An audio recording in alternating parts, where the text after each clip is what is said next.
11वां अध्याय विश्व रूप दर्शन योग।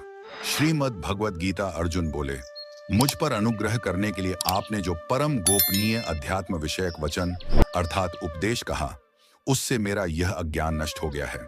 क्योंकि हे कमल नेत्र, मैंने आपसे भूतों की उत्पत्ति और प्रलय विस्तार पूर्वक सुने हैं तथा आपकी अविनाशी महिमा भी सुनी है। हे परमेश्वर, आप अपने को जैसा कहते हैं यह ठीक ऐसा ही है, परंतु हे पुरुषोत्तम, आपके ज्ञान, ऐश्वर्य, शक्ति, बल, वीर्य और तेज से युक्त ऐश्वर्यमय रूप को मैं प्रत्यक्ष देखना चाहता हूँ। हे प्रभु, यदि मेरे द्वारा आपका वह रूप देखा जाना शक्य है, ऐसा आप मानते हैं, तो हे योगेश्वर, उस अविनाशी स्वरूप का मुझे दर्शन कराइए। श्री भगवान बोले, हे पार्थ, अब तू मेरे सैकड़ों हजारों नाना प्रकार के और नाना वर्ण तथा नाना आकृति वाले अलौकिक रूपों को देखे। भरतवंशी अर्जुन, तू मुझ में आदित्यों को अर्थात अदिति के 12 पुत्रों को, 8 वसुओं को, 11 रुद्रों को, दोनों अश्विनी कुमारों को और 49 मरुदगणों को देख तथा और भी बहुत से पहले न देखे हुए आश्चर्यमय रूपों को देख। मम देहे गुड़ाकेश यच्चान्य द्रष्टुमिच्छसि। हे अर्जुन, अब इस मेरे शरीर में एक जगह स्थित चराचर सहित संपूर्ण जगत को देख तथा और भी जो कुछ देखना चाहता है सो देख, परंतु मुझको तू इन अपने प्राकृत नेत्रों द्वारा देखने में निसंदेह समर्थ नहीं है। इसी से मैं तुझे दिव्य अर्थात अलौकिक चक्षु देता हूं। इससे तू मेरी ईश्वरीय योग शक्ति को देख। संजय बोले, हे राजन, महायोगेश्वर और सब पापों के नाश करने वाले भगवान ने इस प्रकार कहकर उसके पश्चात अर्जुन को परम ऐश्वर्य युक्त दिव्य स्वरूप दिखलाया। अनेक मुख और नेत्रों से युक्त, अनेक अद्भुत दर्शनों वाले, बहुत से दिव्य भूषणों से युक्त और बहुत से दिव्य शस्त्रों को हाथों में उठाए हुए, दिव्य माला और वस्त्रों को धारण किए हुए और दिव्य गंध का सारे शरीर में लेप किए हुए, सब प्रकार के आश्चर्यों से युक्त, सीमा रहित और सब ओर मुख किए हुए विराट स्वरूप परमदेव परमेश्वर को अर्जुन ने देखा। एन आकाश में 1000 सूर्यों के एक साथ उदय होने से उत्पन्न जो प्रकाश हो, वह भी उस विश्व रूप परमात्मा के प्रकाश के सदृश कदाचित ही हो। पांडुपुत्र अर्जुन ने उस समय अनेक प्रकार से विभक्त अर्थात पृथक पृथक संपूर्ण जगत को देवों के देव श्री कृष्ण भगवान के उस शरीर में एक जगह स्थित देखा। उसके अनंतर वे आश्चर्य से चकित और पुलकित शरीर अर्जुन प्रकाशमय विश्व रूप परमात्मा को श्रद्धा भक्ति सहित सिर से प्रणाम करके हाथ जोड़कर बोले। अर्जुन बोले, हे देव, मैं आपके शरीर में संपूर्ण देवों को तथा अनेक भूतों के समुदायों को, कमल के आसन पर विराजित ब्रह्मा को, महादेव को और संपूर्ण ऋषियों को तथा दिव्य सर्पों को देखता हूं। हे संपूर्ण विश्व के स्वामिन, आपको अनेक भुजा, पेट, मुख और नेत्रों से युक्त तथा सब ओर से अनंत रूपों वाला देखता हूं। हे विश्वरूप, मैं आपके न तो अंत को देखता हूं, न मध्य को और न आदि को ही आपको। मैं मुकुट युक्त, गदा युक्त और चक्र युक्त तथा सब ओर से प्रकाशमान, तेज के पुंज, प्रज्वलित अग्नि और सूर्य के सदृश ज्योति युक्त, कठिनता से देखे जाने योग्य और सब ओर से अप्रमेय स्वरूप देखता हूं। आप ही जानने योग्य परम अक्षर अर्थात परब्रह्म परमात्मा हैं।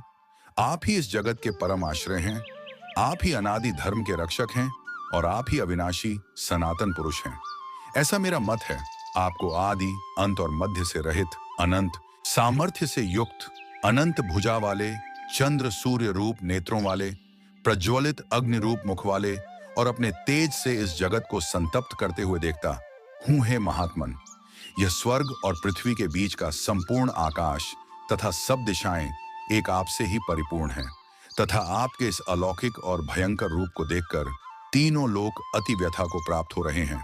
वे ही देवताओं के समूह आप में प्रवेश करते हैं और कुछ भयभीत होकर हाथ जोड़े आपके नाम और गुणों का उच्चारण करते हैं तथा महर्षि और सिद्धों के समुदाय कल्याण हो, ऐसा कहकर उत्तम स्तोत्रों द्वारा आपकी स्तुति करते हैं। जो 11 रुद्र और 12 आदित्य तथा 8 वसु, साध्यगण, विश्वदेव, अश्विनी कुमार तथा मरुदगण और पितरों का समुदाय तथा गंधर्व, यक्ष, राक्षस और सिद्धों के समुदाय हैं, वे सभी विस्मित होकर आपको देखते हैं। मैं हे महाबाहु, आपके बहुत मुख और नेत्रों वाले, बहुत हाथ, जंघा और पैरों वाले, बहुत उदरों वाले और बहुत सी दाढ़ों के कारण अत्यंत विकराल महान रूप को देखकर सब लोग व्याकुल हो रहे हैं तथा मैं भी व्याकुल हो रहा हूं। क्योंकि हे विष्णु, आकाश को स्पर्श करने वाले, देदीप्यमान, अनेक वर्णों युक्त तथा फैलाए हुए मुख और प्रकाशमान विशाल नेत्रों से युक्त आपको देखकर भयभीत अंतःकरण वाला मैं धीरज और शांति नहीं पाता हूँ। दाढ़ों के कारण विकराल और प्रलय काल की अग्नि के समान प्रज्वलित आपके मुखों को देखकर मैं दिशाओं को नहीं जानता हूँ और सुख भी नहीं पाता हूँ। इसलिए हे देवेश, हे जगन्निवास, आप प्रसन्न हो। वे सभी धृतराष्ट्र के पुत्र राजाओं के समुदाय सहित आप में प्रवेश कर रहे हैं और भीष्म पितामह, द्रोणाचार्य तथा वह कर्ण और हमारे पक्ष के भी प्रधान योद्धाओं सहित सब के सब आपके दाढ़ों के कारण विकराल भयानक मुखों में बड़े वेग से दौड़ते हुए प्रवेश कर रहे हैं और कई एक चूर्ण हुए सिरों सहित आपके दांतों के बीच में लगे हुए दिख रहे हैं। जैसे नदियों के बहुत से जल के प्रवाह स्वाभाविक ही समुद्र के सम्मुख दौड़ते हैं, अर्थात समुद्र में प्रवेश करते हैं, वैसे ही वे नरलोक के वीर भी आपके प्रज्वलित मुखों में प्रवेश कर रहे हैं। जैसे पतंग मोहवश नष्ट होने के लिए प्रज्वलित अग्नि में अति वेग से दौड़ते हुए प्रवेश करते हैं, वैसे ही ये सब लोग भी अपने नाश के लिए आपके मुखों में अति वेग से दौड़ते हुए प्रवेश कर रहे हैं। आप उन संपूर्ण लोगों को प्रज्वलित मुखों द्वारा ग्रास करते हुए सब ओर से बार बार चाट रहे हैं। हे विष्णु, आपका उग्र प्रकाश संपूर्ण जगत को तेज के द्वारा परिपूर्ण करके तपा रहा है। मुझे बतलाइए कि आप उग्र रूप वाले कौन हैं? हे देवों में श्रेष्ठ, आपको नमस्कार हो, आप प्रसन्न होइए। हे आदि पुरुष, आपको मैं विशेष रूप से जानना चाहता हूं, क्योंकि मैं आपकी प्रवृत्ति को नहीं जानता। मुझे बतलाइए कि आप उग्र रूप वाले कौन हैं? हे देवों में श्रेष्ठ, आपको नमस्कार हो, आप प्रसन्न होइए। हे आदि पुरुष, आपको मैं विशेष रूप से जानना चाहता हूं, क्योंकि मैं आपकी प्रवृत्ति को नहीं जानता। श्री भगवान बोले, मैं लोकों का नाश करने वाला बढ़ा हुआ महाकाल हूं। इस समय लोकों को नष्ट करने के लिए प्रवृत्त हुआ हूं। इसलिए जो प्रतिपक्षियों की सेना में स्थित योद्धा लोग हैं, वे सब तेरे बिना भी नहीं रहेंगे, अर्थात तेरे युद्ध न करने पर भी इन सब का नाश हो जाएगा। अतएव तू उठ, यश प्राप्त कर और शत्रुओं को जीतकर धन धान्य से संपन्न राज्य को भोग। ये सब शूरवीर पहले ही से मेरे ही द्वारा मारे हुए हैं। हे सव्यसाचिन, तू तो केवल निमित्त मात्र बन जा। द्रोणाचार्य और भीष्म पितामह तथा जयद्रथ और कर्ण तथा और भी बहुत से मेरे द्वारा मारे हुए शूरवीर योद्धाओं को तू मार। भय मत कर, निसंदेह तू युद्ध में वैरियों को जीतेगा। इसलिए युद्ध कर। संजय बोले। केशव भगवान के इस वचन को सुनकर मुकुटधारी अर्जुन हाथ जोड़कर कांपता हुआ नमस्कार करके फिर भी अत्यंत भयभीत होकर प्रणाम करके भगवान श्री कृष्ण के प्रति गदगद वाणी से बोले। अर्जुन बोले, हे अंतर्यामिन, यह योग्य ही है कि आपके नाम, गुण और प्रभाव के कीर्तन से जगत अति हर्षित हो रहा है और अनुराग को भी प्राप्त हो रहा है, तथा भयभीत राक्षस लोग दिशाओं में भाग रहे हैं और सब सिद्ध गणों के समुदाय नमस्कार कर रहे हैं। हे महात्मन, ब्रह्मा के भी आदिकर्ता और सबसे बड़े आपके लिए वे कैसे नमस्कार न करें?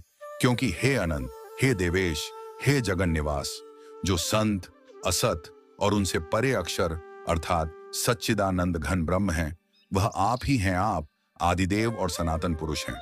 आप इस जगत के परम आश्रय और जानने वाले तथा जानने योग्य और परम धाम हैं। हे अनंत रूप, आपसे यह सब जगत व्याप्त अर्थात परिपूर्ण है। आप वायु, यमराज, अग्नि, वरुण, चंद्रमा, प्रजा के स्वामी ब्रह्मा और ब्रह्मा के भी पिता हैं। आपके लिए हजारों बार नमस्कार, नमस्कार हो। आपके लिए फिर भी बार बार नमस्कार, नमस्कार है अनंत सामर्थ्य वाले। आपके लिए आगे से और पीछे से भी नमस्कार। हे सर्वात्मन, आपके लिए सब ओर से नमस्कार हो, क्योंकि अनंत पराक्रमशाली आप समस्त संसार को व्याप्त किए हुए हैं। इससे आप ही सर्वरूप हैं। आपके इस प्रभाव को न जानते हुए आप मेरे सखा हैं, ऐसा मानकर प्रेम से अथवा प्रमाद से भी मैंने हे कृष्ण जरेनिया, हे यादविन जरेनिया, हे सखे जरेनिया, इस प्रकार जो कुछ बिना सोचे समझे हठात कहा है। और हे अच्युत, आप जो मेरे द्वारा विनोद के लिए विहार, शैया, आसन और भोजनादि में अकेले अथवा उन सखाओं के सामने भी अपमानित किए गए हैं, वह सब अपराध अप्रमेय स्वरूप अर्थात अचिंत्य प्रभाव वाले आपसे मैं क्षमा करवाता हूं। आप इस चराचर जगत के पिता और सबसे बड़े गुरु तथा अति पूजनीय हैं। हे अनुपम प्रभाव वाले, तीनों लोकों में आपके समान भी दूसरा कोई नहीं है, फिर अधिक तो कैसे हो सकता है? अतएव हे प्रभु, मैं शरीर को भली भांति चरणों में निवेदित कर प्रणाम करके स्तुति करने योग्य आप ईश्वर को प्रसन्न होने के लिए प्रार्थना करता हूँ। हे देव, पिता जैसे पुत्र के, सखा जैसे सखा के और पति जैसे प्रियतमा पत्नी के अपराध सहन करते हैं, वैसे ही आप भी मेरे अपराध सहन करने योग्य हैं। मैं पहले न देखे हुए आपके इस आश्चर्यमय रूप को देखकर हर्षित हो रहा हूं और मेरा मन भय से अति व्याकुल भी हो रहा है। इसलिए आप उस अपने चतुर्भुज विष्णु रूप को ही मुझे दिखलाइए। हे देवेश, हे जगन निवास, प्रसन्न होइए। मैं वैसे ही आपको मुकुट धारण किए हुए तथा गदा और चक्र हाथ में लिए हुए देखना चाहता हूं। इसलिए हे विश्व स्वरूप, हे सहस्रबाहो, आप उसी चतुर्भुज रूप से प्रकट होइए। श्री भगवान बोले, हे अर्जुन, अनुग्रह पूर्वक मैंने अपनी योग शक्ति के प्रभाव से यह मेरा परम तेजोमय, सबका आदि और सीमा रहित विराट रूप तुझको दिखलाया है, जिसे तेरे अतिरिक्त दूसरे किसी ने नहीं देखा था। हे अर्जुन, मनुष्य लोक में इस प्रकार विश्व रूप वाला मैं न वेद और यज्ञों के अध्ययन से, न दान से, न क्रियाओं से और न उग्र तपों से ही तेरे अतिरिक्त दूसरे के द्वारा देखा जा सकता हूं। मेरे इस प्रकार के इस विकराल रूप को देखकर तुझको व्याकुलता नहीं होनी चाहिए और मूढ़ भाव भी नहीं होना चाहिए। तू भय रहित और प्रीत युक्त मन वाला होकर उसी मेरे शंख चक्र गदा पद्म युक्त चतुर्भुज रूप को फिर देख। संजय बोले, वासुदेव भगवान ने अर्जुन के प्रति इस प्रकार कहकर फिर वैसे ही अपने चतुर्भुज रूप को दिखलाया और फिर महात्मा श्री कृष्ण ने सौम्य मूर्ति होकर इस भयभीत अर्जुन को धीरज बंधाया। अर्जुन बोले, हे जनार्दन, आपके इस अति शांत मनुष्य रूप को देखकर अब मैं स्थिर चित्त हो गया हूं और अपनी स्वाभाविक स्थिति को प्राप्त हो गया हूं। श्री भगवान बोले, मेरा जो चतुर्भुज रूप तुमने देखा है यह सुदुर्दर्श है, अर्थात इसके दर्शन बड़े ही दुर्लभ हैं। देवता भी सदा इस रूप के दर्शन की आकांक्षा करते रहते हैं। जिस प्रकार तुमने मुझे देखा है, इस प्रकार चतुर्भुज रूप वाला मैं न तो वेदों से, न तप से, न दान से और न यज्ञ से ही देखा जा सकता हूं। परंतु हे परंतप अर्जुन, अनन्य भक्ति के द्वारा इस प्रकार चतुर्भुज रूप वाला मैं प्रत्यक्ष देखने के लिए, तत्व से जानने के लिए तथा प्रवेश करने के लिए, अर्थात एक ही भाव से प्राप्त होने के लिए भी शक्य हूं। 54। हे अर्जुन, जो पुरुष केवल मेरे ही लिए संपूर्ण कर्तव्य कर्मों को करने वाला है, मेरे परायण है, मेरा भक्त है, आसक्ति रहित है और संपूर्ण भूत प्राणियों में वैर भाव से रहित है, वह अनन्य भक्तियुक्त पुरुष मुझको ही प्राप्त होता है। 55। इस प्रकार उपनिषद, ब्रह्म विद्या तथा योग शास्त्र रूप श्रीमद् भगवद गीता के श्री कृष्ण अर्जुन संवाद में विश्व रूप दर्शन योग नामक 11वां अध्याय संपूर्ण हुआ। हेलो दोस्तों, ऐसी वीडियो को देखने के लिए वीडियो को लाइक और चैनल को सब्सक्राइब कर लीजिए। आपको ऐसी वीडियो हमेशा देखने को मिलती रहेंगी।